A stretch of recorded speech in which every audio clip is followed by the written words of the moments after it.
For today's video is mag-swimming class deme. O, na may swimming pool, syempre, kung sa lugar mo diha, maglupad. So, magsuot na tawag head cap and goggles, di ba? Balag pulak yung ilong. Go, magkapakapatas. So, ako rin himo dia is nag-glide ko then with flutter kick and one arm pull. That is practical and balag dili perfect. At least akong gitry, di ba? It is learning. E pagbuot. So, diri nga part is nagkapakapara ko. Diri na sa pool nga 8.5 feet. Kailangan 8 kabuk imong tiil para makasalom diri. Pero naman ko'y live pa, so gipasalom, gialaw ko. Kung kamo, dili 8 inyong tiil, ay na lang magsalom-salom. Pag chikan lang mo ha.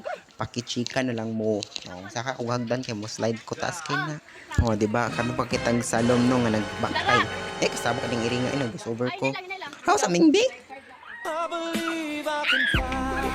Oh, di ba nakaya na akong slide? Nakatindog raman hinuon pug ko after nga slide wa man nay sakit sa kalawasan. Hi, maguli na mi guys. So mauli na di ko ani nga part kay kapoy na and murag pamaol na jud ko sakit na gid akong mga masok sa tiil, di ba? Sakay sa rela and ambak ra na siya 1 2 3 joke. Joke ra na ha, bantay mo.